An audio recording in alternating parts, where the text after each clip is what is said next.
अभी हाल ही में supreme court की फुल बेंच ने एक बहुत ही महत्वपूर्ण जजमेंट पास किया है। जजमेंट का नाम है अशोक बनाम स्टेट ऑफ उत्तर प्रदेश 2024। ये मामला बेसिकली रेप से संबंधित है। इस मामले में क्या हुआ था कि एक 10 वर्ष की एक बालिका रहती है, उसके साथ रेप होता है और बाद में जो है वो उसकी हत्या कर दी जाती है।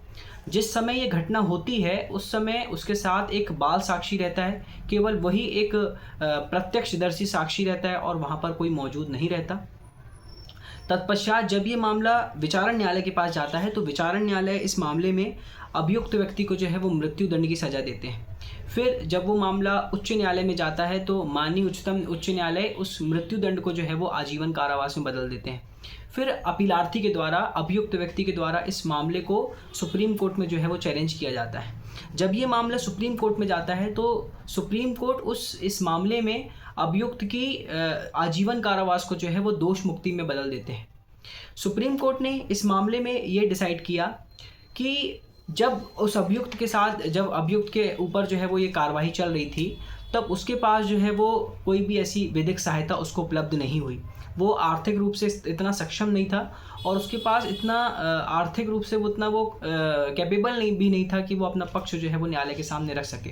किसी भी अभियुक्त का ये अधिकार होता है कि यदि वो आर्थिक रूप से कमज़ोर हो तो उसको निःशुल्क विधिक सहायता प्रदान करना राज्य सरकार की जो है वो ड्यूटी होती है, जो आर्टिकल 39A के अंतर्गत जो है वो गवर्न होती है। साथ ही साथ आर्टिकल 304 ऑफ द CRPC वो भी इस चीज़ को जो है वो प्रोटेक्ट करता है कि यदि किसी भी अभियुक्त को किसी भी अपराध के लिए दंडित किया जाता है तो उस व्यक्ति को जो है सुनने का मौका दिया जाना चाहिए।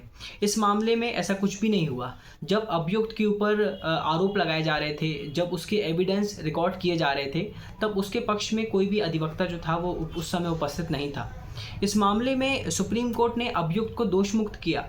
साथ ही साथ जो किसी भी मामले में जो पब्लिक प्रोसिक्यूटर होते हैं क्रिमिनल मैटर में, पब्लिक प्रोसिक्यूटर, तो पब्लिक प्रोसिक्यूटर के लिए विशेष दिशा निर्देश जारी किए।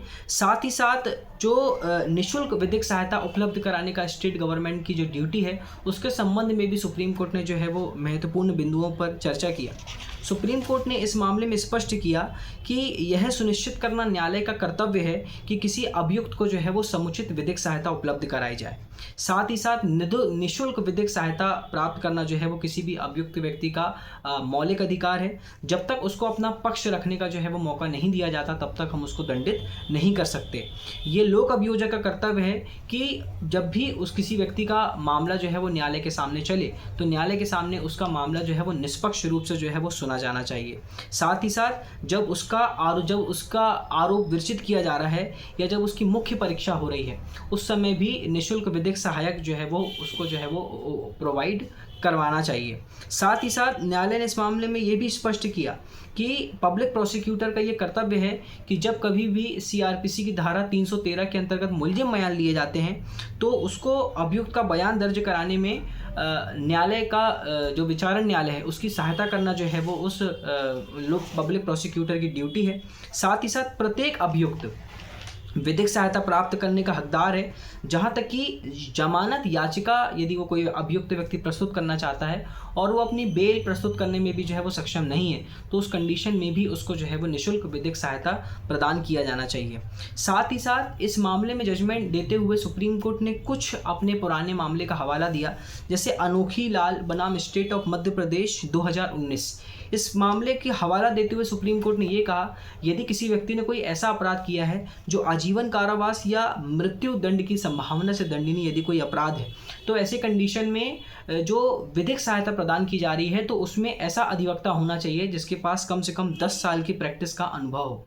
मतलब यदि किसी व्यक्ति को आजीवन कारावास या मृत्यु दंड की सजा मिलने की संभावना है तो उस कंडीशन में यदि हम उसको फ्री लीगल एड प्रोवाइड करवा रहे हैं तो ऐसा अधिवक्ता होना चाहिए जिसके पास कम से कम 10 साल का अनुभव हो।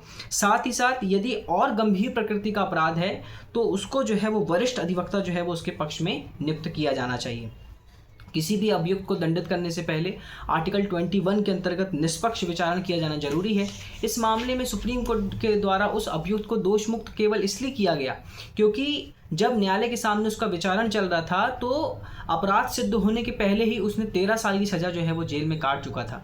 और जब भी न्यायालय के सामने उसका विचारण चल रहा था, जब साक्ष्य लिए जा रहे थे या न्यायालय के सामने जब उसकी गवाही चल रही थी, तब उसके पक्ष में जो है वो कोई भी अधिवक्ता जो है वो उपस्थित नहीं था। इन्हीं बातों को ध्यान में रखते हुए कोर्ट ने लोक अभियोजक को ये आदेश दिया कि जब भी कभी कोई विचारण न्यायालय के सामने चले तो पब्लिक प्रोसिक्यूटर की ये ड्यूटी है कि वो अभियुक्त व्यक्ति को बताए कि आपके पास ये अधिकार है कि आप निःशुल्क जो है वो फ्री लीगल एड जो है वो आप प्राप्त कर सकते हो।